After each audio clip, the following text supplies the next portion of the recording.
I am going to go ahead and get started with introducing Val Fowler because Val is going to have lots to tell us. I know. Val spent 40 years in ministry before retiring in 2015. So really, he's been in ministry for 51 years because he hasn't stopped. He just keeps being busy and giving and being his wonderful Val self.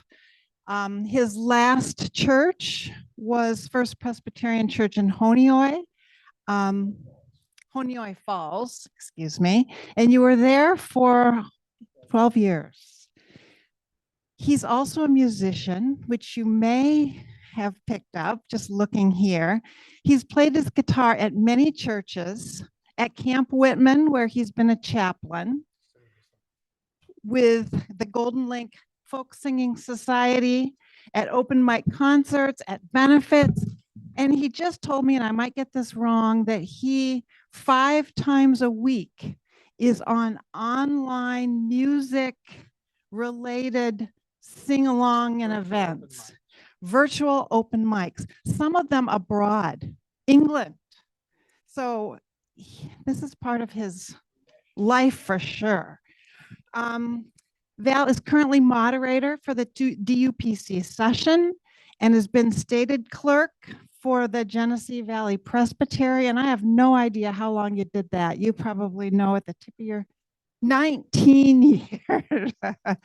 I could go on and on with more about Val's life.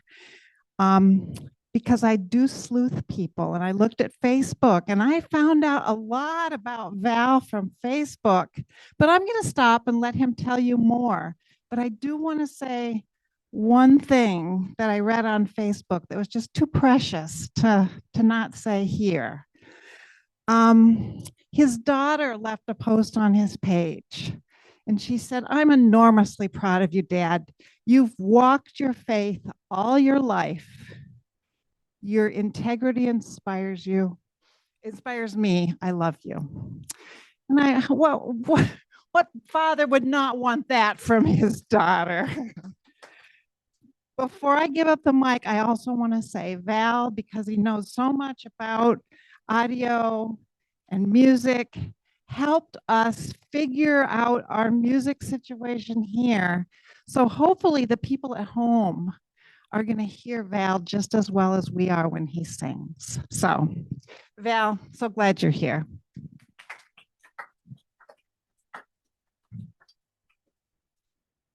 So, what she said. See you later. I'm going to start and end with a song.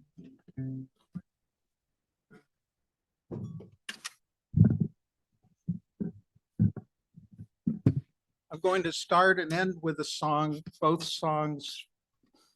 The first song touches kind of what I feel about the power of our faith. And the last song is one that I didn't write, but I consider it my spiritual autobiography. So I will end with that.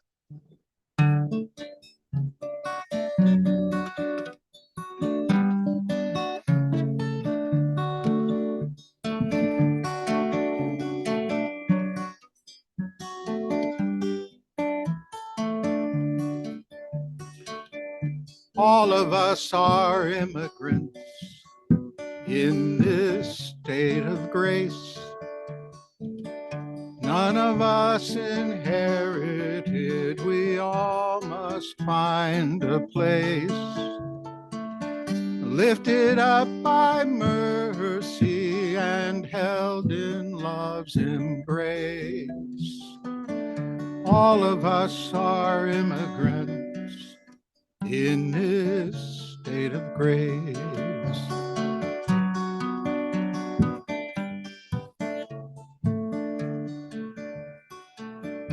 All of us are wanderers, strangers on this earth. Race and class and family are accidents of birth. They tell a bit about us, they don't tell what we're worth. All of us are wanderers, strangers on this earth.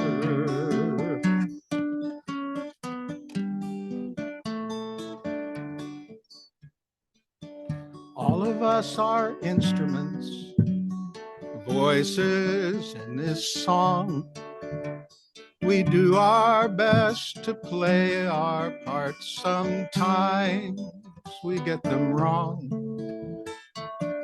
Working out the harmonies, we strive to get along.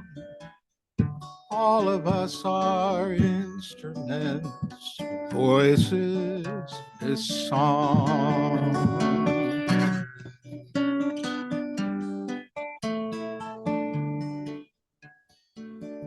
All of us are shooting stars across an endless night.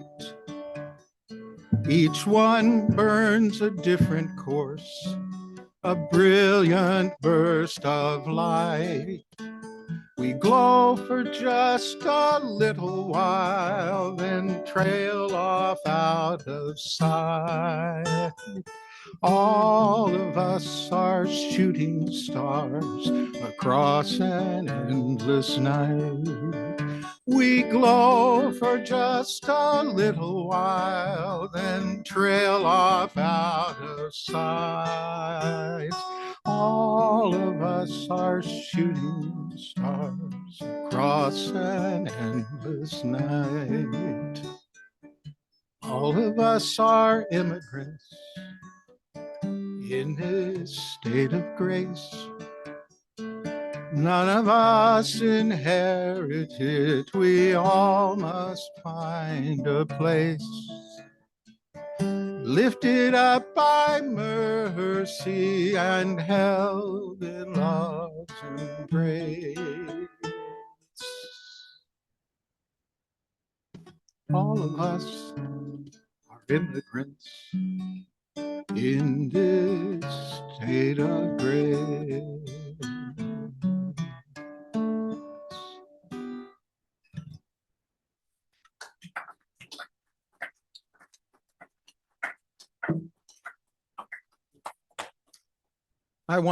I can't tell you how humbled I am about the invitation. And I will say that you might be surprised how rarely in 50 years anyone has ever asked me about my spiritual journey. Rarely, rarely, rarely. And almost maybe once in an interview to become a pastor for a church. I will tell you who most often asked about my spiritual journey. Confirmands. They were the ones that were interested in who I am spiritually. What was it? Confirmands. People in confirmation class. Teenagers in confirmation class. And generally the first question was, how did you become a minister? And they would understand. I would say that Søren Kierkegaard, the great Danish theologian, had an image for how we come into the kingdom of heaven. It's like a rowboat. And when you're rowing in a rowboat, you are not facing your target. You are facing where you came from. So I came into the ministry backwards. I resisted it for years. I had people in my life that encouraged me to consider studying and preparing to be a minister, and I told them how crazy they were. And it just happened, and I came into it backwards. I resisted it for a lot of reasons. I didn't think I was worthy. I didn't think I was capable. I also grew up in a family where encouragement was not a part of the air that I breathed. I was always very aware of my weaknesses and not so much about my strengths. And I grew up in an environment in which my successes were, it felt to me like my successes were less about me and who I am, and more about how it made other people in my world look. So I've struggled with that all my life. But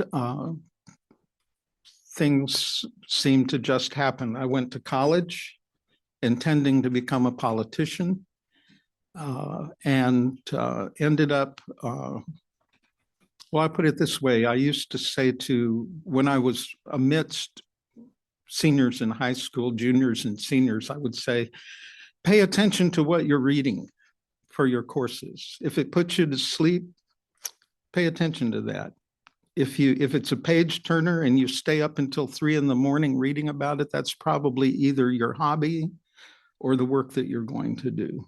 Pay attention to the effect of what you read. My comment to one book I read in seminary, the section leader said, "Well, what did you think about the book?" I said, "That book was so bad I had to read it standing up." But I became enamored of the professor and the teacher of an introductory New Testament course at my college, and took another course the second semester, and then decided that my concentration would be on biblical studies and classics. And that's what happened. I did not intend to be a minister. I intended to be a teacher. But the things that I was placed into were many ministry settings, a lot of it with youth. But all of that just worked to say, this is a place I will never feel comfortable in, but this is a place that I will be in place, if that makes sense. It just, and there were times that ministry was very costly, times that ministry was very hard, times that I was confronted with the most amazing things that just give me pleasure even to think about. But it's where I seem destined to be. I was privileged. One of the promotions of this mentioned my childhood in the church. Church was not much of a part of my life until I was in the 5th grade. I have vague memories of the building, particularly the stained glass window in First Presbyterian Church, Amarillo, Texas, when I was 1-2 years old. My dad was in the Air Force, and so we didn't move as much as many did, but when I was 4 years old, we moved to Keesler Air Force Base in Biloxi, Mississippi. A year and a half after that, my dad was stationed in an air base outside of Liverpool, England. So the middle of the 1st grade through the middle of the 4th grade, I spent in England. And actually, for the first 3 years, we lived in Liverpool. So I didn't live on an air base until the last year and a half. But we didn't go to church much. I always remembered dressing up for church, but we didn't go much. I was not baptized until we came back home, because my parents had the thoroughly Presbyterian belief that you are baptized into a community that will help raise and nurture you. So I was baptized in the 5th grade, spring of the 5th grade, by Murray Travis at the Northminster Presbyterian Church in Amarillo, which was a tremendous church to be a kid in. I grew up in that church feeling that I had about 20 aunts and uncles and some of the greatest grandparents other than the ones that live 48 miles away. It was a great place to be a kid. I remember actually looking up to the juniors and seniors in high school thinking, I want to be like you. We moved from that area of town to the southwest and joined John Knox Presbyterian Church. Northminster was a United Presbyterian Church USA church, the old Northern Church. John Knox was a PCUS church, a Southern church, but it was another place that was a great place to be an eighth grader through 11th grade. Actually through high school. We were still in that church when I was in high school. Again, just a tremendous place. And my Sunday school teacher was Nelson Bourne, who I credit as one of the major forces in my doing what I've done with my life. And the church was a learning laboratory in the intersection. That Sunday school class was a learning laboratory of the intersections between what we say we believe and the life that we are involved in. I'll give one example. He one day got us started on the Vietnam War, which was just beginning. And we started debating, and I don't know what it was about us in that class. Maybe it was the freedom to be away from our parents and teachers, but we would go at one another if we needed to. And I remember we were going at one another over this looming experience in Southeast Asia. And at one point, he kind of went on the table and said, "I have a question. What difference does it make that we're Christians arguing about this issue?"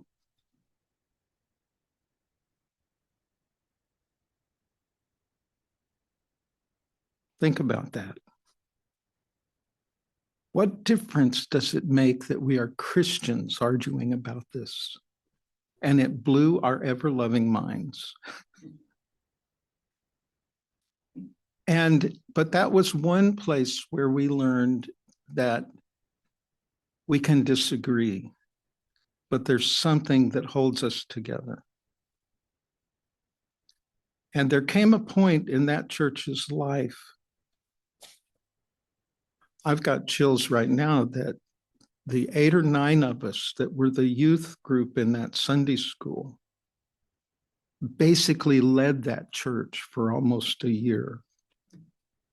The church was declining. The pastor that we'd had left. We became the choir. We became, with Nelson, we became teachers of younger children in the church. We organized fellowship suppers. The church was a great church. It was in decline. And it was during my college years that John Knox Church closed and joined with St. Luke Presbyterian Church. John Knox was a Southern church. St. Luke was a United Presbyterian Church. We became the first Union church in the first Union Presbytery in the denomination of the PCUS.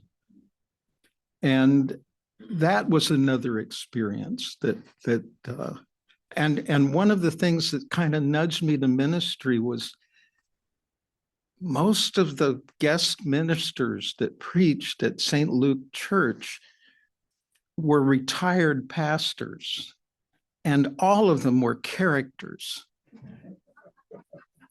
They were just so blasted cool. And yet I was sitting there as an 11th grader, my 12th grader, and then in my first years of college, just enamored with who they were and how they were. And that's when I realized that a minister is as much who you are as what you do.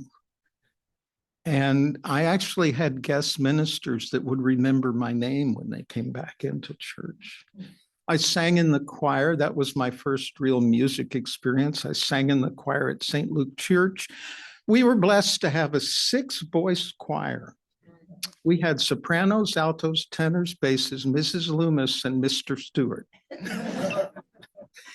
And I was standing next to Mr. Stewart, who was an 8th step flat tenor, near Mrs. Loomis, who was an 8th step sharp soprano. So that was a challenge a little bit. But during my college years, for all 3 summers that I was there. I was in the summertime, I was the adult Sunday school teacher. We were studying Shirley C. Guthrie's Christian Doctrine, one of the finest compendiums of Reformed theology I still have ever seen. It's still available. You want to know what Reformed theology is? Type in Christian Doctrine, Shirley C. Guthrie. And I was the college student. I was the Sunday school teacher for the adults. And the adults in that church were just as lively and just as I'm painting a positive picture, but it really was formative. And I'll never forget Johnny Heatland. Johnny was a conservative political person and Christian. But we became friends and we'd go at each other just like that Sunday school class I mentioned, but it was always in love. And I remember one day he came up to me after church and he said, I saw that you all went to see that movie, The Bible. The George C. Scott was Abraham, that one way back. He said, well, what did you think? And I looked at Johnny and I said, well, Johnny, it was vastly better than the book.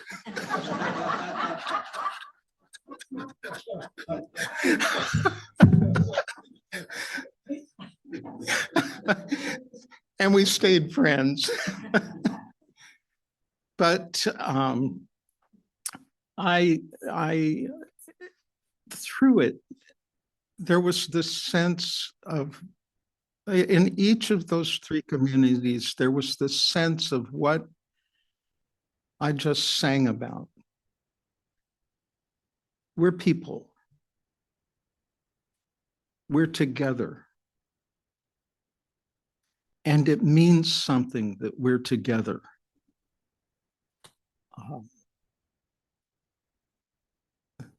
I somehow got the sense that faith is not my faith. It's our faith.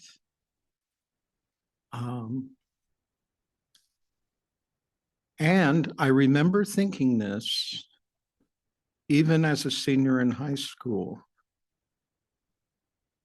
that I grew up in the buckle of the Bible Belt. The idea that faith is between me and God, I thought that was a crock. And I thought that if it's between me and God, then it isn't. And I think it was a mix of all those things, like Nelson Bourne Sunday school class, people I knew like Johnny Heatland, that it is about us and we all have something to learn. But one of the major things I learned that I carried with me through my whole ministry was taught to me by my debate coach. My sport in high school was debate. I actually I don't still have it, but I actually got a letter sweater for debate. And our high school coach was a remarkable person. And she never said this. I never asked her about this, but I know from my own experience and my partner's experience, this is what she did. Once she determined where each of us stood on the affirmative or negative of the proposition, there reached a point when she knew that I might, for example, my side was the affirmative side. That's what I believe. That's where I came down. I could no longer practice, and my partner, very similar to me, could no longer practice the affirmative side until we practiced the negative side and won. I think you can imagine what that might have instilled in me. The ability to argue successfully and with integrity something that you do not stand for, but do it with integrity, so that in an ironic way, you can make your opponent's point better than they can. And I have one word for that: incarnation. When we try to understand one of our freaky children that is just beyond belief, that's incarnational. When I try to figure out where a person is coming from, when I open my heart to sense another person's joys and another person's pains, and how that affects how they see the world in their life, and that's all intuition. It's not saying I'm an expert at reading people. But when I do that, I believe that's what God did with us when the Word became flesh and dwelt among us. So that God is no longer an idea, God is no longer a concept, God is no longer even a belief. God is present in the midst of us. And I believe we can replicate that in our own lives by how we live and move and have our being. And that has become fundamental to how I see at least my own faith in life. Never perfectly. I have made many mistakes, but I think out of that experience came the sense that it is possible to extend ourselves toward another person. One of the sing-arounds that I attend on Thursday night opens in the only way any other has. It's the same opening every night. The leader says, okay, let's take a moment and he leads us through a very brief meditation. Open the heart. Lift up the heart. Receive and share the shared heart. He greets us and says that we're doing our music within that context. There is a tone in that particular sing-around that has made me the one that I will not miss. I believe that's what it means to live lives of faith. That we are being asked to do in our lives nothing other than what God has already done.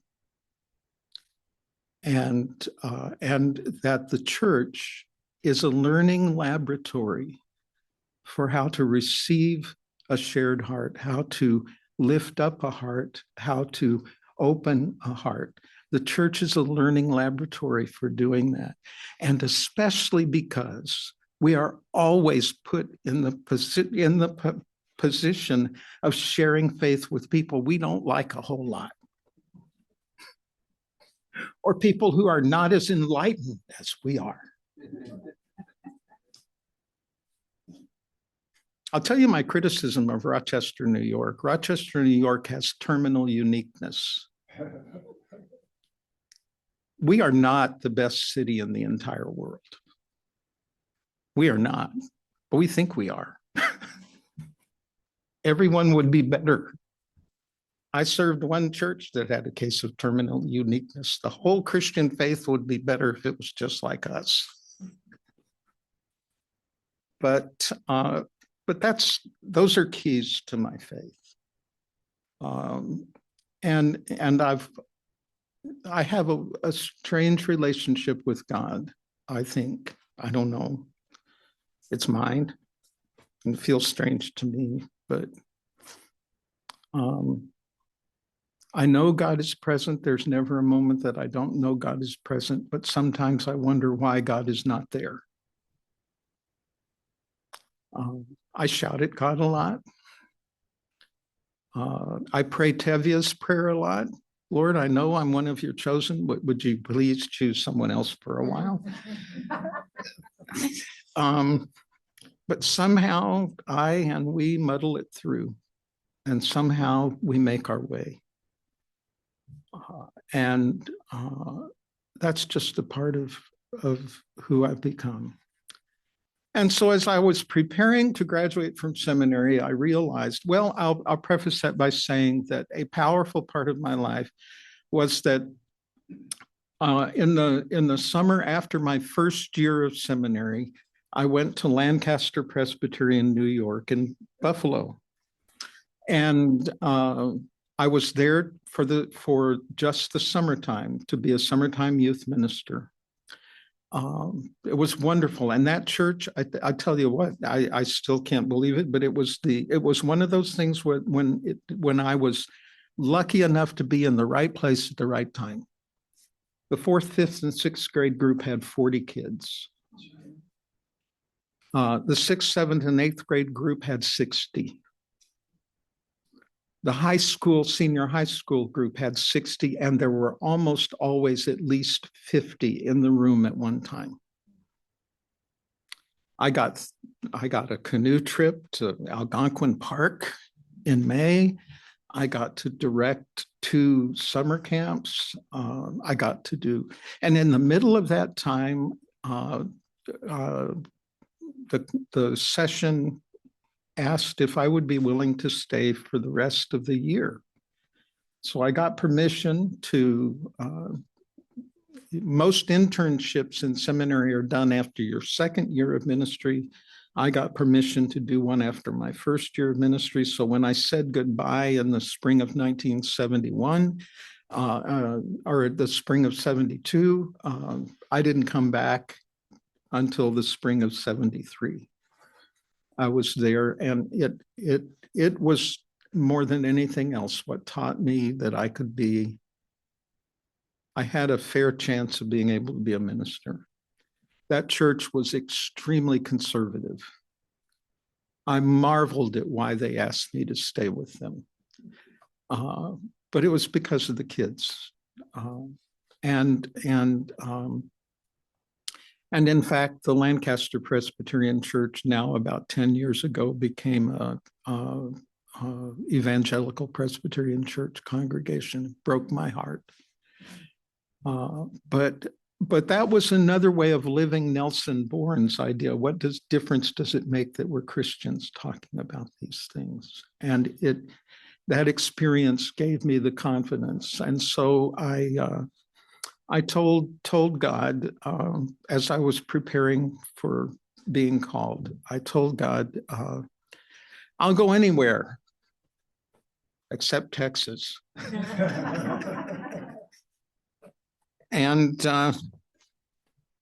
nothing came. My desire was to stay in Western New York. I fell in love with Western New York during that 14 months in Buffalo. This was where I wanted my home to be. And nothing. The only things that came were a few churches in Texas. So I decided that I would show God that I was open. I sent my personal information form to the Presbyterian Church of Iowa Park, Texas. It's just outside of Wichita Falls, knowing that they would never call me and knowing that I would never go if they did. So I get a call from the Presbyterian Church in Quanah, Texas, another 90 miles east toward Amarillo. And that's where I was called. I couldn't believe it. The first week I was there, some people in the church said, "Why are you here?" And I said, "I have to tell you, I absolutely do not know, but it will be fun to find out why." I actually said that. I do not know, but it'll be fun to find out why. The minister who presided and asked the constitutional questions during my ordination was the minister who baptized me. He had retired. He was back in Amarillo, and he agreed to preside and ask me the questions for my ordination, kind of a circle closing. The First Presbyterian Church of Quanah was the best first church any pastor could ever have had. They knew what it meant to be a community. They knew what it meant to be different from most of the other churches, but not in an arrogant way, in a way that they tried to make attractive. One of the reasons I've remained Presbyterian all of my life is that I do not have to check my mind in the narthex before I come into the sanctuary. I was raised by parents that believed in questioning what people believe, what we believe. I very quickly, I was enamored of the phrase that I came across. Calvin talked about the life of the mind in service to God. I think that's wonderful. We think about our faith. And that church valued it. The first thing they asked me to do, though, living in that culture, was to lead a class on what is distinctive about the Presbyterian faith. And so I put that together, and it was 6 weeks. And basically, I told them at the beginning, there is absolutely nothing distinctive about the Presbyterian faith. Whatever we say we believe, write anything down on a sheet of paper. Some other Christian people believe that. There is absolutely nothing distinctive about what Presbyterians believe. What is distinctive is how we believe. And that's what I built the class around. What's distinctive is how we believe, how we relate to people, how we see the world, how we understand who we are in the world, how we understand that our life has meaning just because it's given to us, but that meaning can be deepened in how we live in this world. And that's what's one of the distinctive things about Presbyterians. I would say that is why you'll find Presbyterian hospitals, dental schools, elementary schools, colleges throughout the world, because it's how we believe. It's how we place ourselves in the world in light of what we believe. That, I think, is what is powerful. That, I think, is a powerful notion for a church here in Rochester that is vastly smaller than it's been since the church was formed, vastly older, and yet we're here. We are part of the single healthiest generation of people our age in all of humanity from the beginning. And we are here, and there are ways of how we can believe, and you all know that. And the Quanah Church, the session actually told me at the beginning, there's only so much you can do for 48 people and 24 families. We expect you to be a presence beyond this church. So I kind of decided this was one of the decisions I made for a church, that I was going to work on that. So in my last year and a half of ministry, that 48-member church, which, by the way, was 8 people smaller than the junior high youth group I worked in my last field work. 57 kids was larger than the total membership of my first church. In my last year, the Presbyterian Church of Quanah, Texas, contributed the moderator of Presbytery, the youth advisory delegate to the General Assembly, one of 2 members, I was the other, of the Presbytery Council, the chair of the Leadership Development Committee, a member of the Board of Trustees, a member of the Presbytery Stewardship Committee, a member of a working team for a special issue, and a candidate for ministry in a church of 48 members. And in that last year I was there, and a family in the church had the audacity to move to San Antonio, thus taking 1/4 of the church's financial resources. 1/4. that church made and exceeded its budget that year.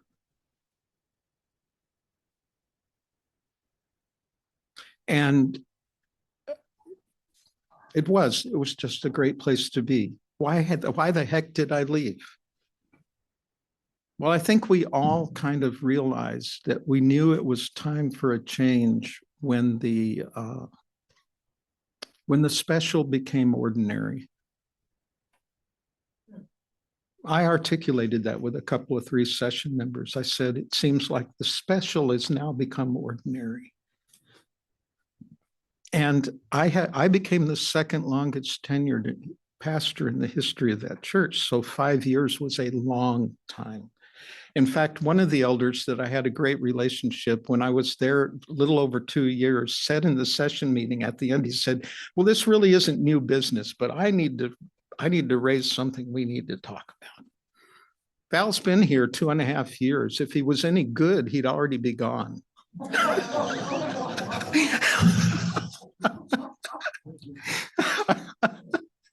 Don't you love it? But there was a case to be made for that, because that church, before I was the first full-time solo pastor they had in 20 years. They had guest preachers that would come from as far away as Austin Seminary. But they also knew that they were the church. They had to do the ministry. So it was a great place to begin. And I kind of wear with pride that I only served 5 churches in 4 years. I became the second longest tenured of the first church I served. I became the longest tenured pastor in Chi-Li Presbyterian. I became the second longest tenured pastor in the history of Honeoye Falls. And so I'm kind of proud of that. But I will tell a story about Quanah again. I was on the candidates committee of that presbytery for 5 years. And we had a number of female candidates, and we were doing the annual with one of them. And she, her annual interview. And then at one point someone said, what would you like to ask or whatever? And she said, well, I want to share with you something that you may not know. Paladora Presbytery has the greatest number of female candidates for ministry of any other presbytery in the PCUS church.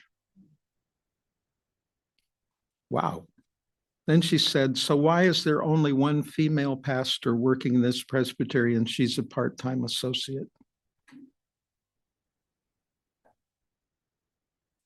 On the way home, this is the only decision I ever made for a church in my entire ministry, and I'll say a word about that. I made the decision that from that day forward, the only male voice in the pulpit would be mine. That every guest minister, every vacation minister, every other minister that was in that pulpit would be female. I got the session to approve that. I got the session to approve that they would be paid.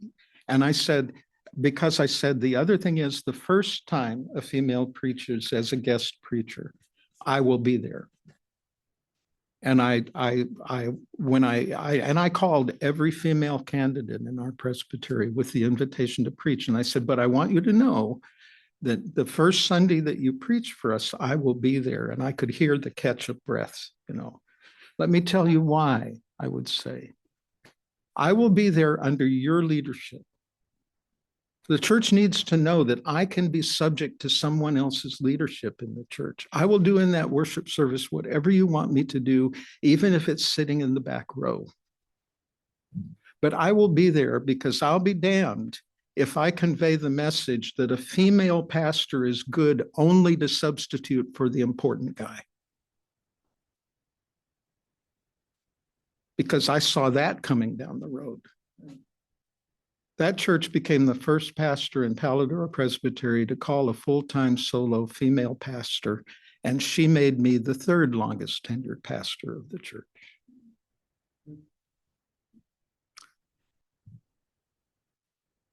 I mean it when I say I never made a decision for the church, except for that one. And even that was collaborative. It wouldn't have worked if I hadn't had the sessions buy-in. Because that's not the role of a pastor. The decisions in the church are made by the session. And that's been something that's been, the session have got to be the leaders of the church. This session has heard me say that.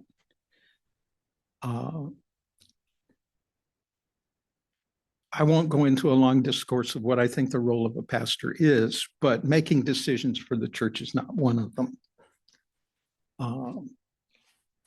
And I learned the course I drew on most was my year-long political science course at Brown University.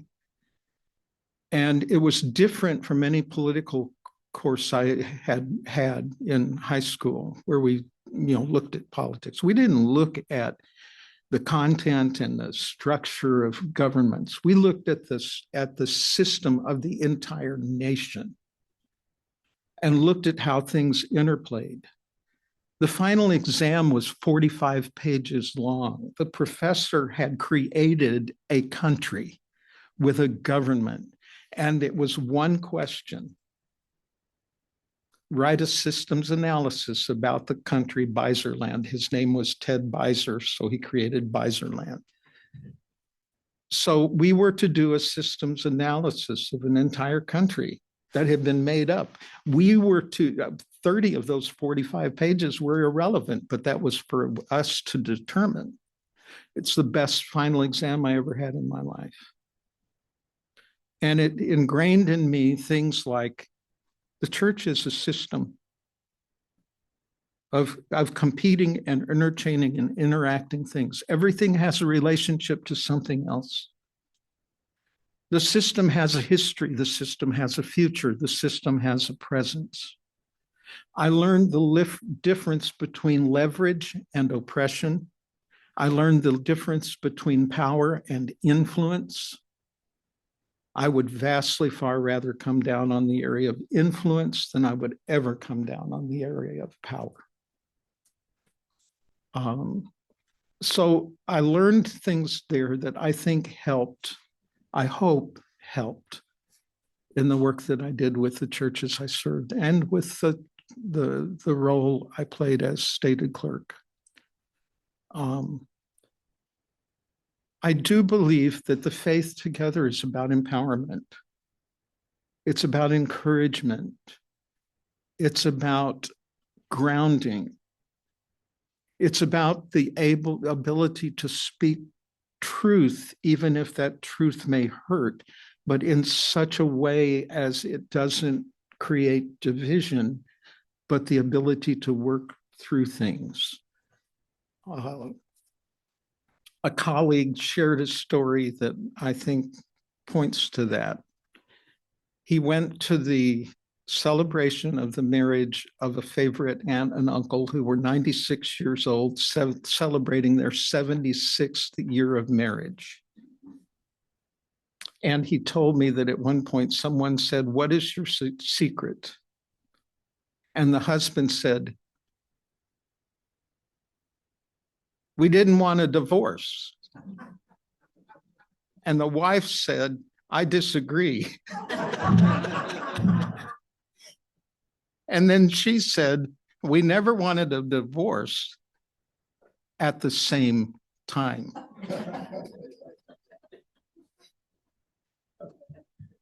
Wouldn't it be great if we could live that way? And I don't know if I'm making any sense. I feel like I'm rambling, but it all comes together. And I look back at my ministry and I think it was hard. But there were blessings and things that I can't explain. I think I'm a better person than I was when I graduated from seminary in 1975. And I'll tell you why, but recently I created a self-created personal information form And when I went through the service that I gave to the churches in all of the presbyteries that I served, I looked at that list and I thought, is that me?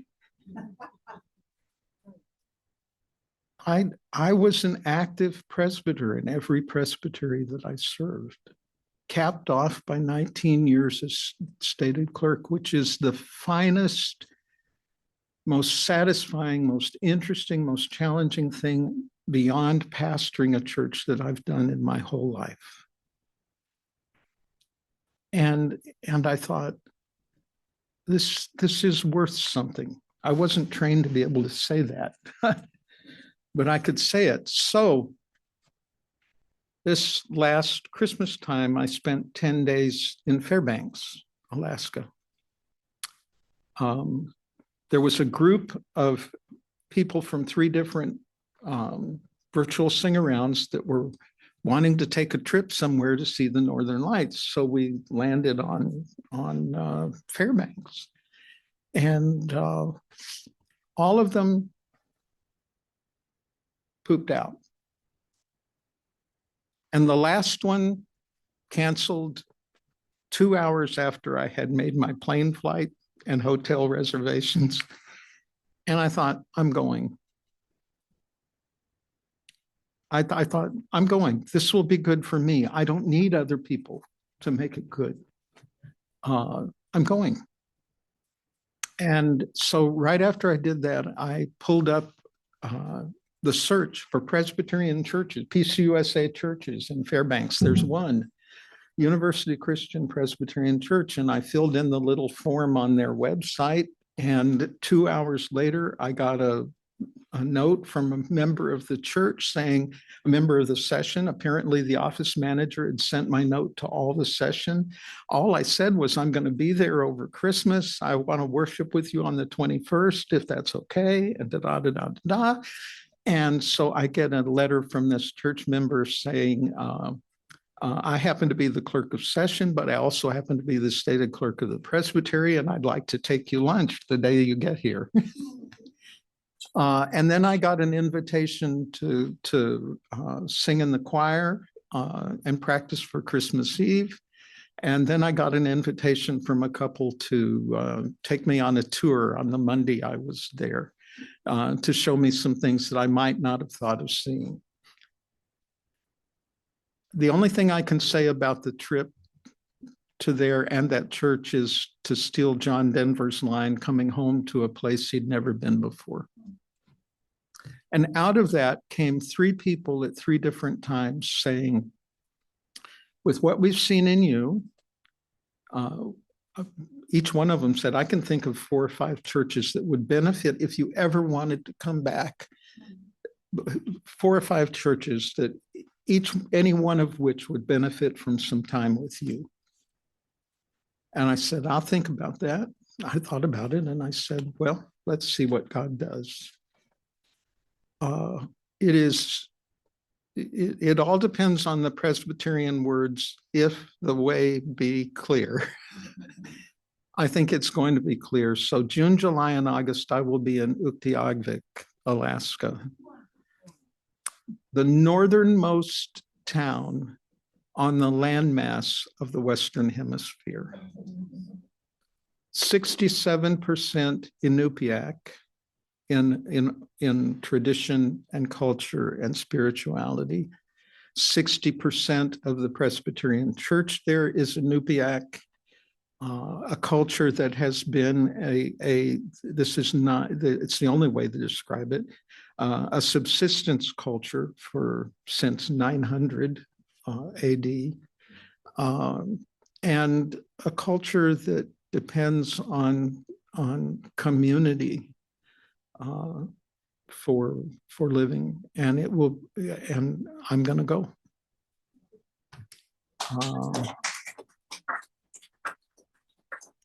I have no idea what's going to happen out of that.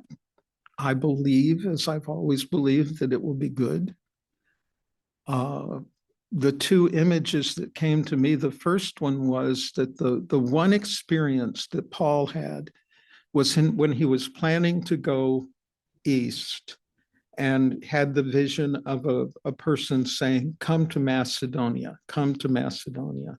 And he goes and he steps across the border of Asia Minor into what we now call Europe for the very first time. So he too went to a place, Philippi, where he did not know a soul and had never been.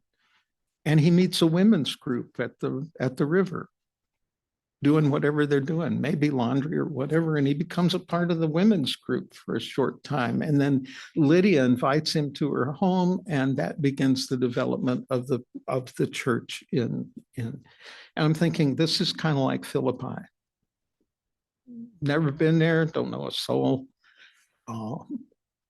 Different culture, another challenge.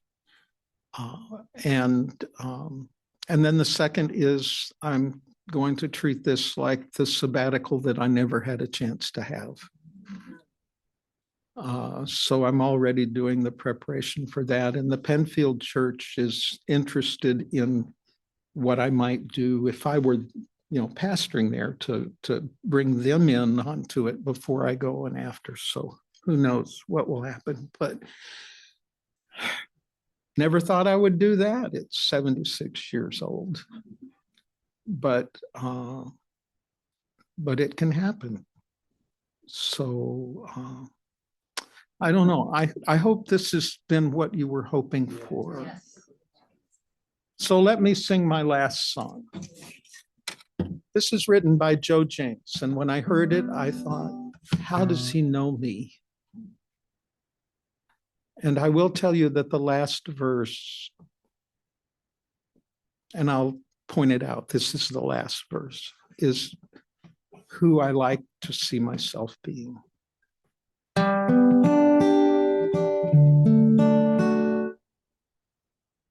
I've given myself, whoops, that's not going to work. That's why it didn't sound right. I've given myself to flights of fancy, to see what's around the next bend. I've given myself to things that are broken, to put them together again. I've given up hope and I've given my best. It all depends on the day. I've given up so many things I have wanted. Still the sun rises each day. Some measure life by their losses and gains. For them there is never enough. I measure life by the hearts I have known, for I've given myself to love. I've given the money I have in my pocket to someone in obvious need. I've given myself to the kindness of strangers, and I've given thanks for good deeds. I've given comfort, I've given solace, I've given a hand to a friend. I've given myself to the things I believe, though sometimes I don't know to what end. Some measure life by their losses and gains. For them there is never enough. I measure life by the hearts I have known, for I've given myself to love. Some people say that they have no regrets. Life's just a roll of the dice. I say if you live life paying attention, you'll see that each choice has its price. And here's the verse. I've given some people more than they bargained, and others much cause for concern. I've given myself to the fire of passion, and I have been willingly burned. But just when you think that the story is over and all that remains is goodbye, there is one thing of which you can can be certain I'll always give love one more try. Some measure life by their losses and gains. For them there is never enough. I measure life by the hearts I have known. For I've given myself to love.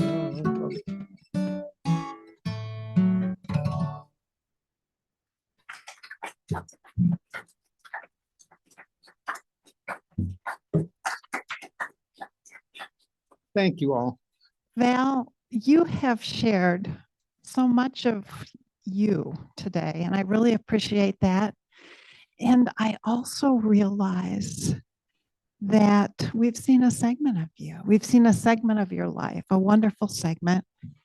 We didn't hear about your kids. We didn't hear about your wife. Oh. We didn't hear about a whole, I'm not complaining. I'm just saying his life is so rich that he's shared so much with us, and there's so much more. Yeah. So And that's, he did talk with Evan Dawson for an hour about 5 years ago. So if you Google Val Fowler in the first, even if you don't put connections there, like the first 4 or 5 things that come up is a segment he did with Evan Dawson on connections.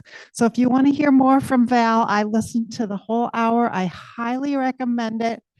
And then you'll want to bring him back for another hour to talk about the rest of his life. But thank you for saying yes and for coming and for looking deep and being willing to share. I will just say very quickly that my wonderful wife had mental and physical health issues all of our marriage. And we survived them. It was a test of faith, a test of persistence. And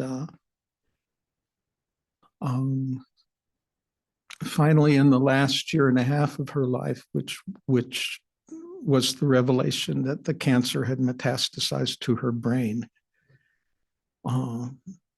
it was difficult. And it was during that time that I heard that song. There is one thing of which you can be certain, I will always give love one more try. And I did. I did. And I think to the extent that she could, she did. But she had things that were involved with that I can never, ever even begin to hope to imagine. And some of it was tragic. I have 2 stepchildren, Mandy and Brendan, children of my wife, Carol. I have 2 children from my first marriage. For many years, we've been estranged, and the older of the 2 is the one that you quoted, Brittany, yeah, and Aaron. So there's a lot of pain there. But there's only so much you can do in an hour.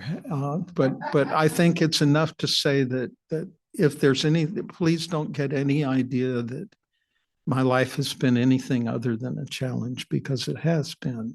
And I can't do anything but be grateful for God that I can even express some of what I express, because it really could have turned out differently, but for the grace of God.